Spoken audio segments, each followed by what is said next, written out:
So I want you to think of this magnet, right? And there's where the actual magnetization happens. And you're going to be pulling in customers. You're going to be pulling in leads, okay? You're going to be pulling them in from Facebook. You're going to be pulling them in from speaking. You're going to be pulling them in from podcasts. And you're going to be pulling them in from Pinterest. Pinterest, you're going to be pulling them in from Pin TV. You're going to be pulling them in from boards, which is also going to be your video pins and your photo pins. We're also going to start pulling in, because of the strategies that you're learning here in this course, you're also going to be pulling in inquiries, okay? Those inquiries are going to be for speaking engagement. I've had that happen. I've had people reach out for brand sponsorship and collab. Okay? I just want to make sure that you understand who is at the center of all of this, and that is your ideal client. We've already talked about it before. One of the things you want to do is you want to post with intent, okay?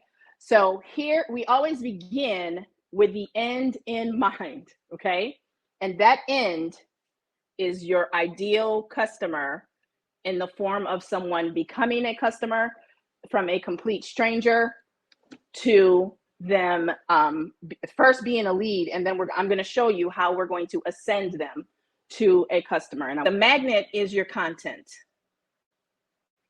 Okay, the magnet is your content, and you're going to be putting content on Pinterest. You're going to have content on your blog, Facebook, your email list. You can, for example, have a really nice pin that's starting to get some traction and decide to email your list and send them that pin, or send them a blog post that has that pin embedded or a link to that pin. Content is really the magnet. And you might say, well, why is Facebook here? Why is Pinterest there? Why is a blog there? All of these are forms of content, right? But you own your content, and you can take that same piece of content, you can put it on Facebook, you can speak about it and make a presentation out of it. You know, this content may be a snippet of a presentation, of a signature talk. It may be, you know, a little bit of it discussed on a podcast, and then you can then send them a lead magnet from the podcast, an invite to get on your list by way of a lead magnet. And Pinterest, right? Because you don't own any of these but your blog, right?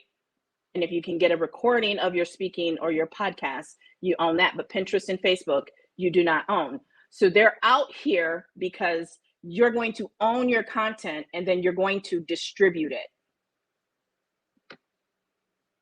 Okay? I don't know that anyone else teaches social media marketing this way, but that's what I want you to think of yourself as. When I think of myself, when I think I'm in creation mode, I'm thinking about, okay, I'm creating this content with this intent to reach this audience. Where am I going to distribute that content? Okay, I want you to think of your content creation as a process, and then from there, where are you going to distribute that content? I come from a strong background of distributor marketing. When I interned at Johnson Wax in college, I spent 3 years on their business to business side, working with their distributors. And so, you know, and distributor marketing is really a subset of channel marketing. So I want you to think of your Facebook, speaking, podcast, blog, and Pinterest as channels, okay? They are merely a method for you to get content out to attract more of your ideal clients and your ideal customer. Because remember what I told you, you have a 5 times more likelihood of converting someone to a customer on your email list than you do from a social media post.